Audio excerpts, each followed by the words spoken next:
Musemererwa kuba nekwitira. Ego nanyonya semererwa muno. Baitu bensonga endesere nibyo ebitukuhura abandi tukurora amahoro tulimulengo tukara amahoro tutoza n'amakuru nibyo ebyandeta hano. Ego waitu. Songa zanyu ya za family David agamba mukamwimukira mwenda mukwenda kutunda ekanisa kanisa kandi wagamba y'abantu nyine mukugamba nti ya family kiri kimwake bugaiga isebani bazere banyi balekere so nkwenda tutandikiraho iwe niwo nyowe Karungi Harriet kandi omwana omukuru mu family y'omugenzi Pastor Stephen na Florence Kaliisa bona bonkabalera David ogwo nkaba namusomesa wo mu Sunday school kandi no mu class so ali munyanyanyo kandi ali mutabani wange ensonga za Christ we mazima ziziremu kucyungura obuhereza bwa Christ we kandi oha kusemera kucyungura obuhereza buno niyo family ya Stephen Kaliisa omulisa ayahumwire obuhereza buno busaha yarwanisize David bakamusensa amafuta akaba mu first service ntabeho baitinsobora kwakana ngo batagamusenseho bakagamusensaho batrangira mu second service kandi nyowangira ninyo yakizire yo kusemerero abakuba David ayikaire alinganja ni yange munyanyanyo we mutabani wange kandi ali munywani wange kandi na wakimanya no buyabagaine ensonga gonze nabazaire baitu bona no tata kyaro na mama aine ensonga nabo nyowe yagitonganaga gonze aine ensonga mu bantu obyabaga aina ensonga nantwara nintongana kandi nabantu nibanyikiririzamu ebindi tinabibaze hambe uhano so nyendeze kubole kyangu nyikaire ntaina nsonga mbi yona ni mugondeza no twajaga mu shows za gime kutuka ni wabagana ninyo yakwataga ensaho yesente ukayikuru bwe sente kandi David no yabaga ha stage amanyire ensonga zona nja kuzimara nezindi nansindikira abantu ensonga nizimara nabaki abayire muntu otukwataga na kurungi no buhereza buno omulisa waitu mama amazire kufa nyowe nkamanyira kimu nkutwikaire ntukwatagana na David nyina aka administration katitoka nako kuba mu isomero nkaba amanyire ngenda kumuyamba mu administration kandi ayikaire nanyikiririza mukani nampuliriza kyonka stani mubi ati nkwenda tutandikiraho henyine itwe tukujja kurole ekyucho eno yona nkwenda tugire hali henyine bitandika bita ekyucho eno ekatandika omukwezi kangambe tutalibate kumara kasumi karaira tusobora kwa twabaire kurunge omukwezi kwa kubanza mama waita tumuzikire December 31 kyonko omukwezi kwa kabiri okwa kusatu aho twagenda mu lockdown 2021 aho hakaba hazokere empinduka za amani buli lanchawa yaitu emazire emyaka nyingi omuliso omukuru Stephen akyali mu mezi buli kiro kuruga kyabalaza kwika kya katano kyabagano obuhere no muhereza hatali wa family kyonka bahereza bona abazaire bange bakahereza obuhereza obutukweta team ministry oli naba hanu onna yemera hanu obuhereza nibugenda kurungi so obutwa hikira utwarora kandi team etakyali abantu bayetekanzaga kutebeza lanchawa omulisa na saa mukago omuntu asibire asomere kigambo akwetekanza genda kanisa esimu netera ngo mulisa nuwagenda kubaho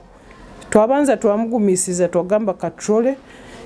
omuntu ono hala kututwara buli kyasabiti no mulisa omukuru akyaro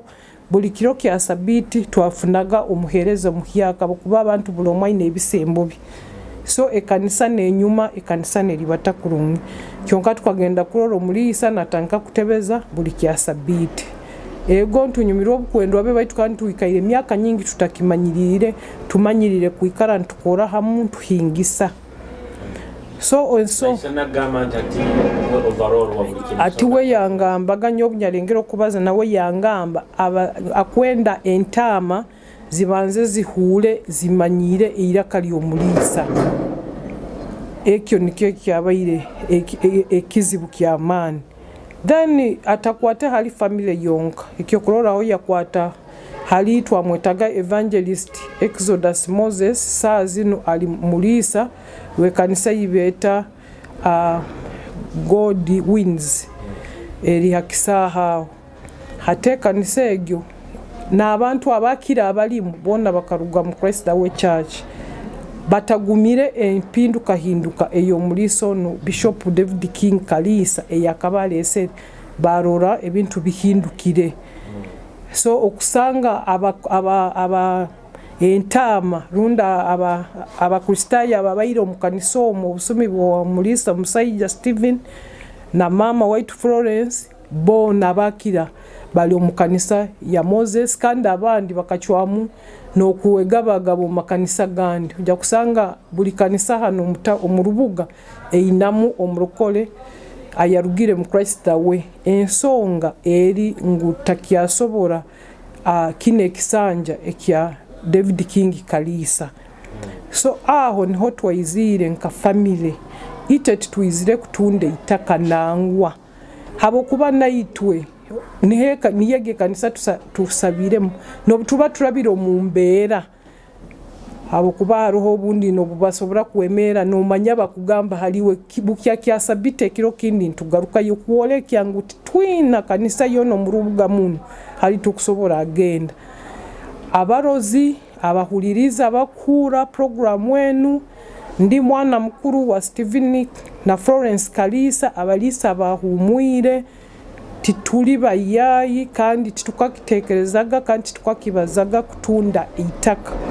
ezo zirinziro hali mutayi waitu akusera sympathy aine ensobi zinge zakozere nagamba public wera hurangu tukwenda kutunde kanisa baija kumuganyira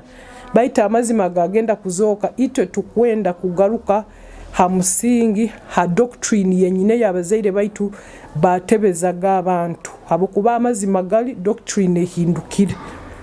biro binu omuliisa waitu omukuru Bishop David Kaliisa tinsobora kumwehakana niwo omuliisa wanga bukwatingira kaniseni owayemera biro binu wekikuru muno kirikyo kusabira abarwaire abazaire bange basabiraga abarwaire baitu nibabanza kwegesa ekigambo omuntu namanyo bunda abandi okukere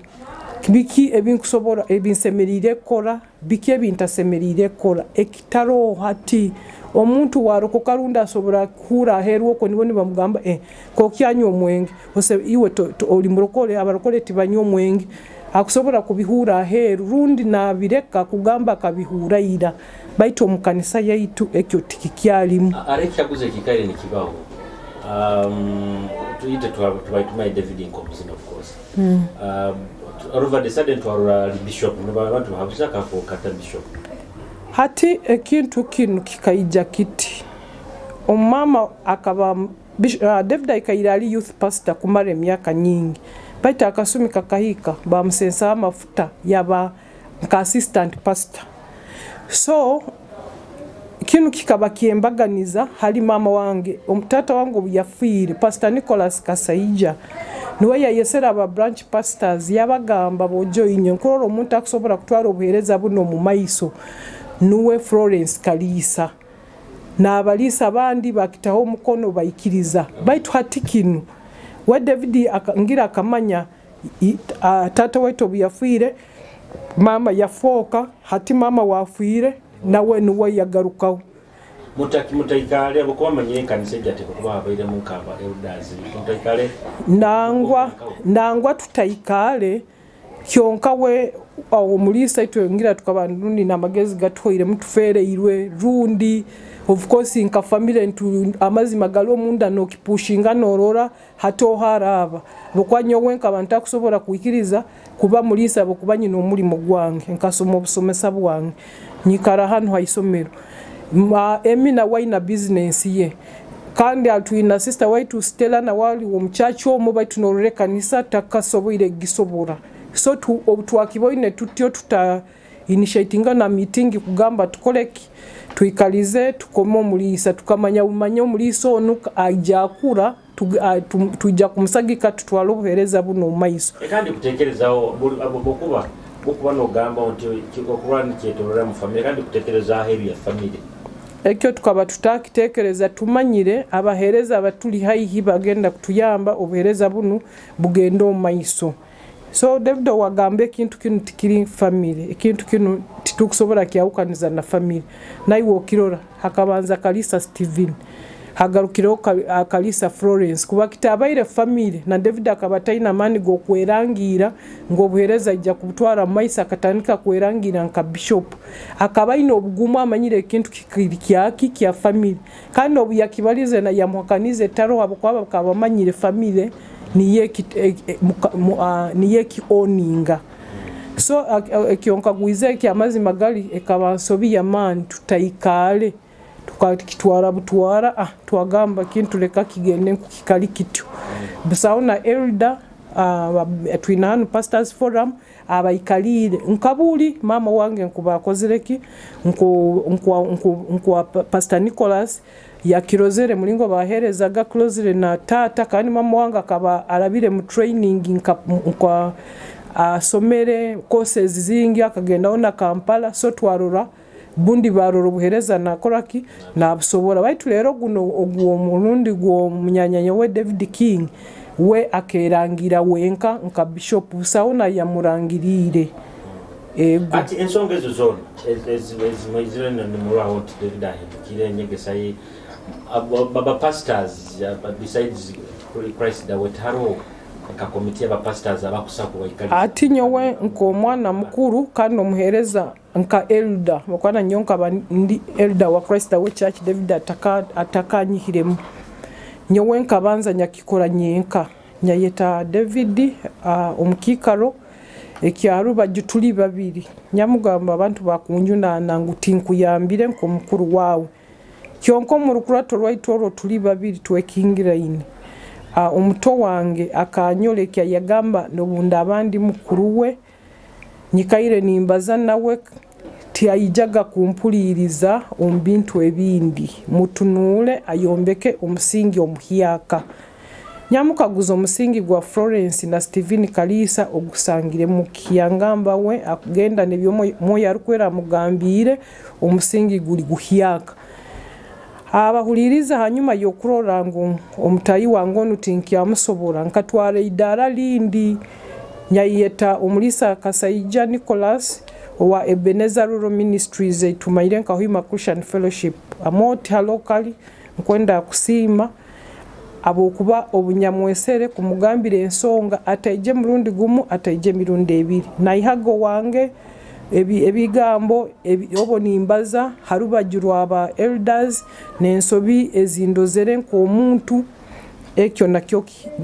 yagendaga mu David namugamba yeta meeting yaba elders David no bwakuba kiro kimu ataikalizeho meeting yaba elders gozogo omuntu mukuru amuragire akanga then obutwarozere tutyo twayikara nka family omugweto waitu yamugamba nyawenye karamasindi nkusaba ohuliriza abatahi bawe bano abalo mu kanisa abarani baine ensobyezi bakuro ogo Martin kahwa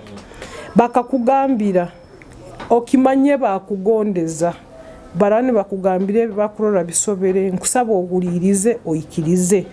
omutayi waitogo mu rukurato rwakamugamba obusumi obwampaire buli butito nibonya ikara habulisa bangumisirize babanze barole ebinkora narwo rukurato omulisa waitu David King nabwo akagumangana kwika Pastor Nicholas obuyatwaire kandi idara lindi hanyuma yo kumwitana emirundi nyingi alemere kuliriza kweta aba elders bakamugambira mulingo bakurole ebintu bisobere mulingo bakwenda kulibasa mu church Pastor Nicholas akongeraho abalisa bandi nkwenda kusima Pastor Sam wa revival agona wakaba mu rukurato fotsima omulisa wa Kingdom of Grace kandi omuntu mukuru mu rubuga runu Jackson Mugisa na wakabaho hariho mulisa waitu ayikaire nayegesa abazaire baitu bona akaba na best man wabazaire bange omulisa Christopher Rugadia nawo mu rukurato akabamu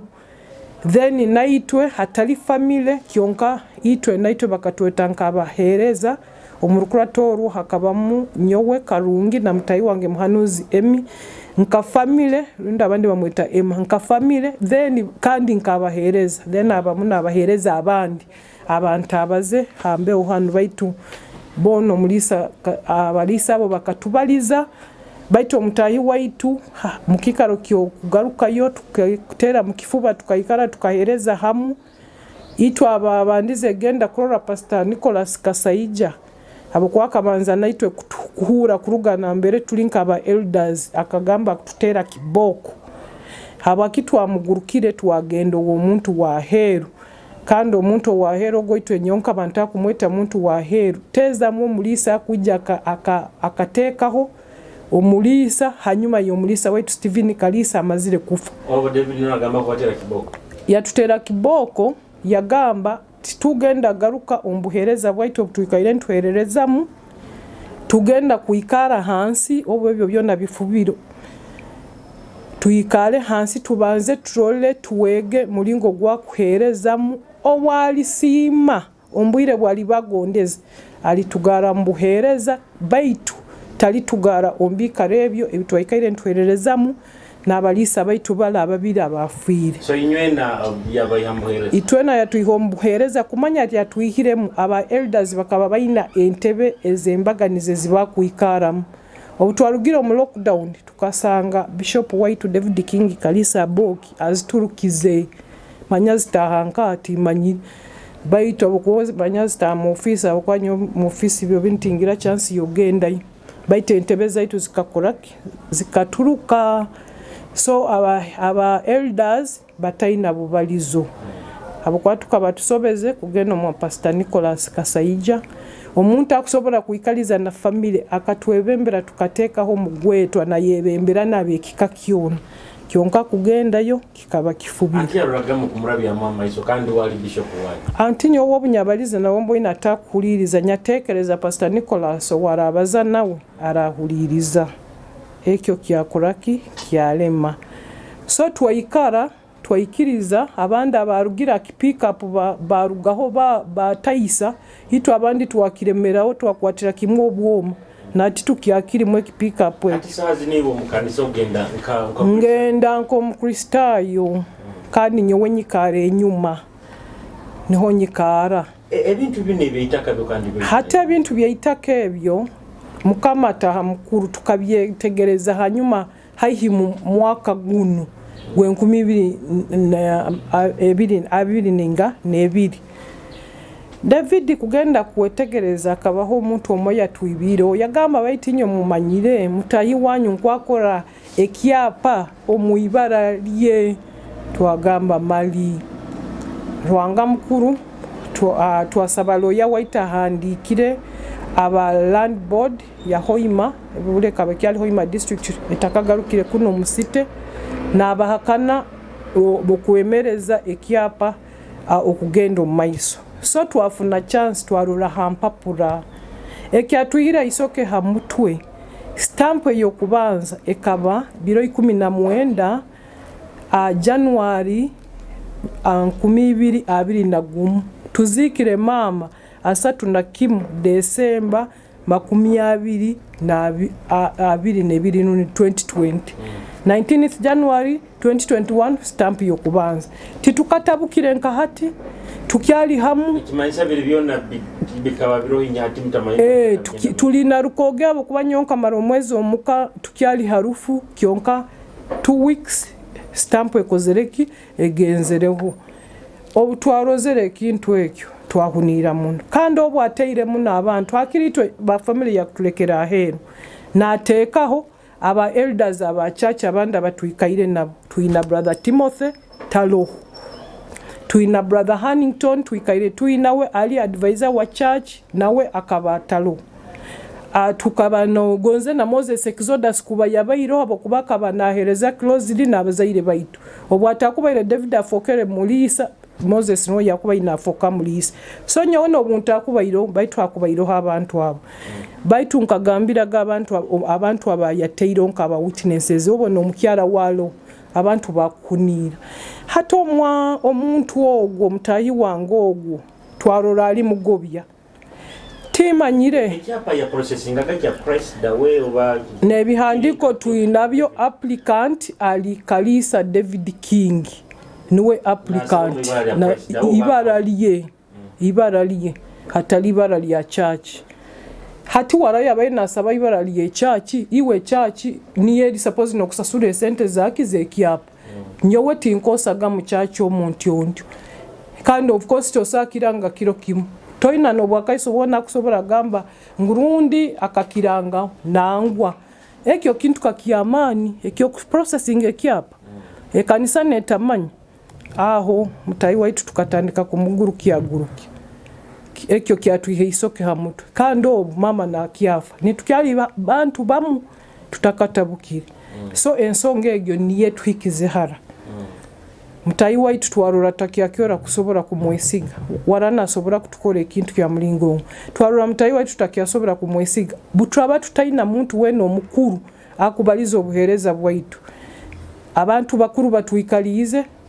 ayangire so mwana atakusobora kura abantu bakuru abazaire baitu barugiro kitamanyise ngo titwina abakusobora kutukwata mukono baitu bona abajemeye mumwikalizo hansonga yekyapa no muhabuza ensonga yekyapa niyegyo tukumutura kandi tutaba aho tukaba tutakusobora kuikara nawe ali totungire ensonga zekyapa David obairo no mweta umurukora tatakusobora kuija bantu bangi nabo bulemi abarengero okutweta okubanza akaba omukuru RCC Badru akamuhandikira ya mweta yalema then yayeta na kana deputy RCC nawe mbiro bya haliba kingire kanisa akavuya akabairo nawe ya mweta yakoraki yalema kandi kinkwenda kubeberu David agambe kanise katandikwa ba directors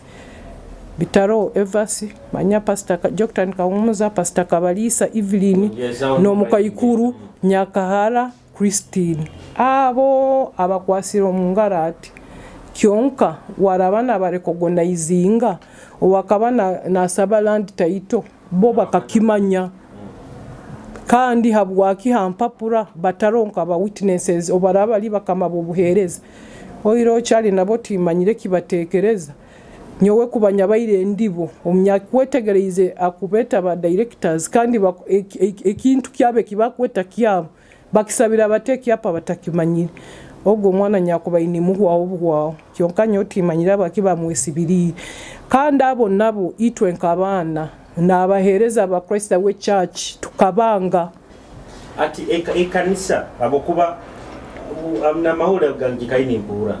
mbeka kanisa kaba bantu abo bayinga bana abatandikire ekanisa egyo aho ekagenda heta itaka Christ we church ekatandikira ekatandikeri ntito omunju y'omukyara bamweta Asimwe Sara tuli mukisagati twasabaga nkalanchawa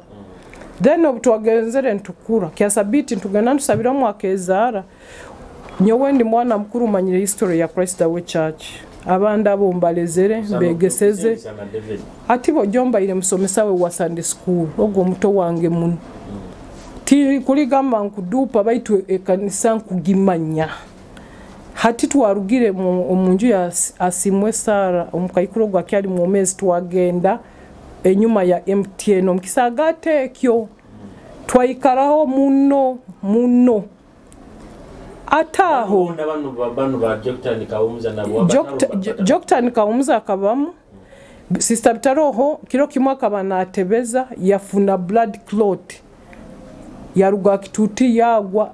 ya maremyaka ali bedridden obu yakizira atagaruke omukyaro gono barana kya yeta director kyonka takole atagaruke Evelyn Kaliisa nawe kule ifomu hali tuli atasirimukeyo akafunaho omugisa yagenda munsi za heru yayikara yoko na kora tugamba kuterekiye obu yagarukire akagaruka nagenda mukanisa ye revival na watasambe abantu abatwagenzere nabo niwe mukayikuru Nyakahara na pastor Dr. Kahumuza hati bas tukagendayo tuteifooko tukagendayo batembeze rent mu kisagati kya MTN irabule omaiso ha office ya Red Cross obatembeze rent omuzaire waitu Steven Kaliisa akasanga ayapplyingire eitaka elyo omuru 1985 aba ba directors bakaregisteringa company yabo 87 nobo kusoma akatabu kabo busahe kikuole kyangu baka owninga eitaka ati ikanisa president wali registered registered inka company kyonka eitaka litalimu ati company ya Christ Dawoli hati company egyo omuzaire waitu Steven Kaliisa abantu balekega yaliraga ebintu abantu bano bamazire kugenda kandi abandi bagenzere kubimuno ekyo kubanza omulisa Joktan Kawumuza aranganyira kumubazaho baita amazi magali entabuka eyabayiroho na isenyowe ekaba yamani na police ekagitahamu kiro kimwaka mobilizing abantu abamwikiririza mugane service etabe bayihamu fuse kwokya bwokie kanisa bayemera kituti isenyowe yagenda ha police ogwo muntu saa zino kandi bakafa batagarukanga inemu na isenyowe saa zino isenyowe ali mu omezi ayimukire gagamba ogwo kaleta munyanzi gwa wange oiro nko mulokole ngira kafaru amuganyire so company ya Christ Dawe registered company nkugambire omu system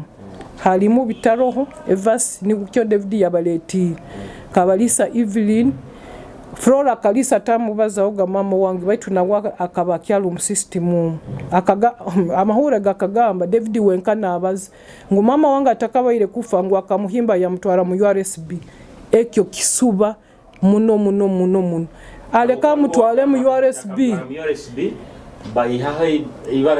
kandi mama wange akafali Bishop Florence Kaliisa iwosoborota kandi akarwalira kasumi katayito tikuligamba akarwara myezi mukaga yamanya agenda kufa ngo atwaleyo David hati nkwenda kugambira mama wange ise waita amazire kufa akaba nawe tuina hakatabu akatukweta bylaws twakozere aka guiding agobuhereza aba Christ the way nako kalimu stamp ya URSB kyonka nkwenda kugambira ababitaro tibalimu kubaba baire bakyalo mbuhereza mama wange yakubaira abateiremu baitu akabamuwe Bishop Florence Kaliisa halimu David King halimu Karungi Harriet halimu Kiza Sara Isingoma halimu Tibajuka Hannington halimu Hanuzi Emmanuel halimu na Mwesigwa Exodus then halimu no muiskioni bamweta akankwasa Aneti abandi barabanyebere akatabwako itwe amabaraga go hulire no hakabali supposed kurugamo aba members abakureplacing ababitaroho Kabalisa Evelyn process egyo mama wanga kabali bana Florence bitarabeho nanka abali mu system abali hananka asazi na ba David Agam company original original bona nabafiri halimu Pastor Steven Kaliisa nkachia person halimu Florence Kaliisa mama waitu aha tagabe bikaro kyonka alimu nanka Kahumuza Joktan bitaro Evas Nyakara Christine ondi hakaba Magezi Jackson ogwo mukama mu muze busingo gwa kabafiri kandi na bitaro hogo haraka tabu kandi patent hali bakaba musalizemu halimu omugenzi Kiza Sefroza kyonka ebintu ebyo bitagene mu system nikyarugire yo kuija sabantu abo amazi magali bakimanyire kim abo kwa bakubaire barugireyo tata wange hakira afiri nabo batazokeho titukura mama wange halaba origin David wagama naba kamuteka haro bakamutekaho ombutayikire akasumi kakahika atwafune baruha mu URSB omugwetu akagenda kuchekinga system egyo yasanga tuhaliye baruha ekutweto mu rukurato kyonka tukaba tutagenda kimanya David nagenda kutwara yo butwara y'abantu abo bayihemu abazaire baitu bamuteke muno mukyarawo baitu twamanyire baruhegyo tugire mu URSB batweta aba abakazi aba directors naitwe orukurato rwabagamba tugarukeyo twesorting orukurato rwokutwikaliza kwesortinga rukaba rwokutekaho David by force ogo musajja Pastor Manyogo Jackton Kahumuzo ayemanyire kimunku yarugire mu Christ we church na yemera nagamba ni weche ya person ngwa kutekaho David King niwe mukuru wo bulisa nyoti manyira David kiyalisiza aba abantu omunda amazima abakozereki bagamanyire twabaira mu URSB ogo mulisa Jackton Kahumuza lera kabaza amazima yagamba obuherezo batuburugiremu eri myaka ekwingura mu 2 twagena twatandika obuhereza bundi kandi obuhereza bwikaire ni buli batakurungi Stephen Kaliisa byafire Florence ayikaire na buli basakurungi imagine omuntu amazire over 20 years atalo mukika. So I think maybe akabaho urupora utagenda kubaya mu system ekyo nikyo kyenyini egyo ensobi mukamaganyi egyo ekaba yenyini loophole baita abantu banu bali bantu bakuru tukabantu nihira baraterekereza David omunda yabo bakimanyiro bereza bakrista weti babwina mukono na bintu byone biro to kubahura omunda yabo amazima bagamanya kyonka bo bakayija tima ile senyo runda kababa ababihizi so bacyuire mu kuyija tufubira habo kwa bakabihirwa isenyo wati enonegyo niyo bakuleta nyoni kwonkunihira baitu kwa babaire bali bantu barungi kandi mukama abaganyire bali balisa abandi bakumpura baite nensonga mugenda gisango mu iguru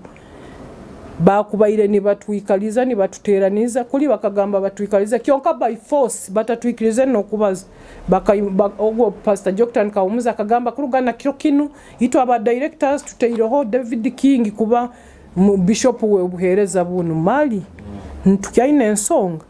abantu bagenda bahindure bihandiko bagenda of course bagenda bakore byabo bahindure bihandiko baitu batwale company yabo ite tuina kizibu nakyo batulekere ekikaro kyaitu kandi kijja kuikara tuli kanisa obarani benda mu ibara lya Christ dawe naitwe tujja kusera elindi kyonka tugarukire ha musingi ogwabazaire baitu balekere na bishop wabo bamutwale ebintu bino byo abantu bakubandi bamuhura bakutekereza mukurwanira ibyo bugayiga ndeke fye bugayiga kiro niye kanisa mukurwanira itwe tukurwanira obugayiga kyonka tukwenda nkwenda kugambira aba elders bona bakarora bataina kubakusobora kuchungura obuherezo ni kukyo twarugire yonka family kintu kyo kubanza kugambira kyo mugiso murungi company yabo ikatandika 87 itaka lya omugenzi akalisaba omugenzi Kaliisa Stephen akalisaba omwaka gwe 85 so basimuke itaka lili lya Kaliisa Stephen loya waita kanikira City Town Clerk records zero mu city sikolekya itaka lya Stephen Kaliisa twageno mu mugenzi mukama muhumuze businge kasigwa Patrick ngira mukama akagenda yarwara muno baitu mukama ya mugara haiguru aleka kozero ikihandiko akahandika yagamba bojo inyetinyi na muntu weno umanyire abaire LC wanchi ya person mpack cell kumare myaka nka over 30 years kuruga President Museveni yagire hangoma nuwaikaira lichi ya person bwo manyira abachi ya person abaikairemu omusajja ogwa katwereza ikihandiko yagamba amanyire omugenzi Stephen Kaliisa claiminga ngu mukama witakeli arugeyo atitwe indirectly tukuwanira ekanisa egyo kuikaraho baitu egarukire nka hamusinga ogwakara ogwabazaire baitu tokusobora omutayi wanga kagamba akwenda kuombeka omusingi guhiyaka tosobora kuija hanju ukagamba kuombeka omusingi guhiyaka oiro gindagire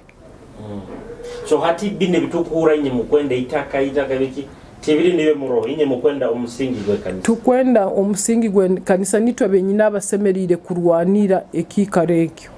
kyonke kanisa tukwenda ikaleho kandi abahuliriza abakrista bomanyire naitwe twina abantu twina abasagiki baita abakutonera kandi abakusabira tuchungula obuherezo bugaruke hamazima baliyo kyonka tibakusobola kola kikweyolekya kyonka tuyina babalo kandi abo tukwenda kubaraganiza n'abandi abagondeza Christ w'obusinge itu abana ba Kaliisa Steven na Florence Kaliisa tukatekerezaga kandi ibagamba onya tukatwara y'abahindi nyowe nyenda mutayi wango gwangambire tuyina abatayi bayingiyaho tuyina abarugwara haya trozere nyowe na Karungi Harriet na Kawa Martin Isaac mazima ngo tutwaire omuhindi kurambuze itaka ekyo tikiroho kandi ekyo kisuba kano mutayi waitu omanyire omuntu tosobora kwedupa kandi tosobora kudupa ruhanga nawe wakuba nakibaza akimanyire ekyo tikikabahoga kandi tikikabahoga ngwitwe tukwenda kutunda itaka ekanisa eija kubaho baitu nkumbagambire omuntu atakusobora kuhanwa omuntu atateiremo kitinisa aba elders abahereze n'abazaire be omuntu agobeize ekika yagobeze church yatanka process yekiapa atagambire church warana gamba itaka lya church akatandika ata process ege atarangire church Kumanyisa kuwesereka mu church akwenda kutwara ki itaka elyo libo mu ibarali anta bokoni wa bishop baitu boba bishop ati bishop waitonu Samu Kahuma akusobora kutandika process kimayera ntaito St Peters inayo ya St Peters atarangirire na ba reverend batayibe batakimanya ati we nkawe mu kanisa tainanga committee ya kuifanyiza nebe ati nkwenda kugambira ebyo byona nibyo bikututalibaneza okulora project yaitwege ya building ya man mama wange wakabakyaro tata wange akyaro tukaba tuina building committee kyonka mutayi wange ogogi mukaguze telo ogendo kaguze ohata treasurer wa church talo bagira secretary stroke accounts bamweta kashiya kyonka kugamba ngurundi omuketo we kanisa bambi nkubaza amazima mkwesida wenkyalimu titumuina na ne komitege yo kuombeka teloho so David obuhereza kubutwara we no mukazi we kandi akatugambira ire akagamba ise waitu Steven Kaliisa akahereza no mukazi we n'abana we n'abana be nawe hati aino mukazi kandi ainaki abana eki akakiturangire mukanisa nababaire mu bakero bakaiso tinkumuhangira eki akakibaza batero mungara bateire nyoti ntatero mungaro abokubekyo kikaba kitakusobora kunyumira niko kyabaire kityo niko bamugambi kuba kuli kokwe okusa I believe unti abazaire banyu bakabaye mu kweto Doktekeza nawo David ino kwetu wakwe wanga kwa muhimu David akabaye nakuo kyonka aine bintu nkwagenda na bisobi kyonka nyo omutayi wango gomanyire kinkusaba agende na watandike okwetu wakwe nka mutahiwe Pastor Prince Robert Prince mwebazi na wakabaliki ya take Christian Fellowship kanisa ye kulibata na ijwera habaina na fundraising habaina jaguza manyayikize emyaka inga aina omulisa waitu kandi tukabantwereza nawo muigime band manager Pastor Museveni Vincent Aboki nawo musaijo gwa karuga Christian Fellowship wao nawo yagenda yatandike ebi amugamba otalo Exodus ogwanduma resource kuruga mkrist na wogo anduma kwenda kugambi hatitu kumusaba na wanduma na we Exodus atandikire ebye bikulibata no muulisa kurura kaire kan boko no baze byo okusano gamba David okwenda aruga wa bishop oba umukubwende za tinkubwenda nyowe tinkubwenda kandi tinkubusobora kyonka titugenda kuikiriza kuhindura doctrine yaitwegyo nikyongambira okwetwa inakwo aina amafuta go kusabira abarwaire nibakira ahimbe mu abakusobora bona ito no trasigara mu bana aba family agende nawe atandike ebi busagenda kumugamba busagenda kubaza doctrine kyonkenu kuombekera na mwene doctrine ne yaitwe yeira ekyo netukiyanga kandi ntukijumira kandi tugenda kirwanisa mpaka last ate ebyo byekyapa byo birinka bikangirinka ebyo ekyapa tukabyemereza tukabyemereza yalengaho kipushinga nali yakipushingire nakyo kyalema na surveyor we balema so nkunira kikemera rundi watimanyire baitu tumanyire kikemera akaire kano omuntu akutondera akurora entekanize akwehabuza family yo haterinka abokuba iwe Emma na Martini tuinayo Nyangoma Stella tuinayo kusima Lydia tutaba na Musanju David aina kyomugisa Catherine Isoke niwo gwali saidi na wali muliso mukanisa ya mpaja Christ the way then ninye mukirire bali hate family hane esigaireka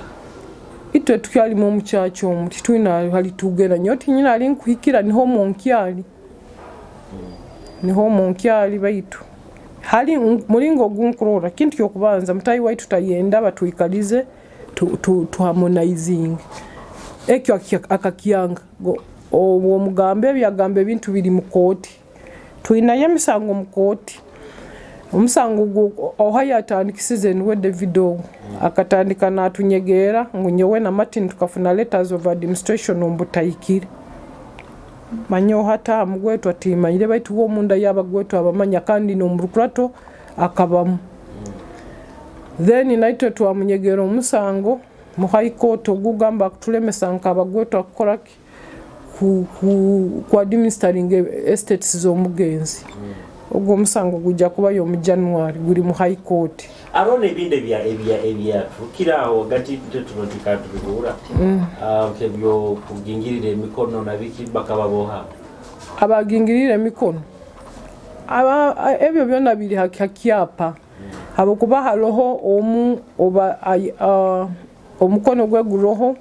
nka committee member wa land board otwamuhikirire kyomugisa tukasanga tumumanyire Nigeria kanterere simu cyalata mukazi mukuru mukayikuru waitu tuikaire nawe amanyira abazaire baitu akanterere simu nagabojo bana inywe no kucyura nacyura awurire bigeno maiso baitu akagamba urukurato rwokwereza Christ away David King ekiapa watakaruika aramuga omukono gwe bakagujingirira bujingirira tinikekyo baino yen abandi bakabasayiningira ba land board batakimanyire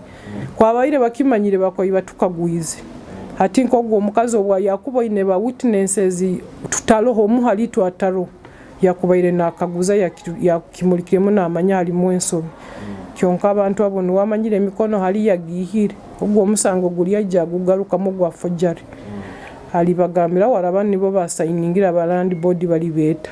omba marokole usenki tukigamba nti naka abokuba tugeze nko mu ka parliament basakwikara bagamba speaker tumuiremo obwesibu hati nanyi mu Christ awati musetikiro ugamba nti ati bishop tumuiremo obwesibu kandi abakumuiremo obwesibu aitwe nakatusamba kuli kuba babaire ba elders ekyo nikyo yabandize ekora hati umuntu tali elder bona abandi bakaruga pick up bagwa ba yeso tinga bulomu yafuna hogenda akuhamo bwesiga sazi nitwa aba family abaloho nikyo tuyimukire wota kutekereza nti bino byone byokubaza okumukulenga kumusisa of course ni kwa kugamba bita amazima agamanya nyoti nsa kwangira omuto wange kandi ayikaire munywani wange we akusa kumpangira kandi ampangirire muno kagamba nkatwara umuhinde kyo kingambirera tukibalizeho so akutuhangira nagamba tukwenda kutunda itaka tubagane sente baiti twakasenta katwina kakutumara mu kisembo ko wiki obumezi kiro tukiyakora zindi titukusobora kutunda itaka elyo liro mukieno kuyaho church ngwiwa kutunda kubagana sente ogwo mukieno titukusobora ekyo tikisoboka kya okasemba idi kubaza na David nkasemba yukubaza na David lero manyanku ijuka butwarugire mu lockdown last year nkamuramukiyaho mirundi ebiri nkajja kyasabiti nyamuramukiyaho na nyasabaho evening service yanga atobunya hulira balize ngo ukarungi ati tumumazire nyagambe kale timurara muleba buleba kyonka tusanga nga inaho andi mmotoka yakajambo tukagaba waba kuchwire mukuru omaiso ate tokusaba kuyimba nkaiwe mukuru we okugamba nti nkwenda nanyo okuheereza muko mu kanisa tikisoboka ninda banka hati twe saa zino atweta banyanzigwa hato bano yegenderezo sagendayo akakutekerereza munakubi itwe bino no wabala akituti hali aturangira nkabanyanzigwa bakimanyire abali side y'abayikala ne batwokya na fire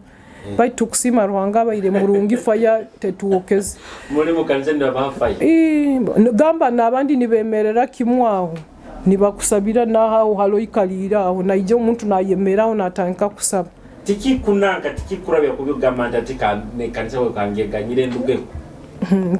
aho nkuba ntali mwana ujinanizibwa naisenyo halali akuba nagamba karungi nkasomesa waki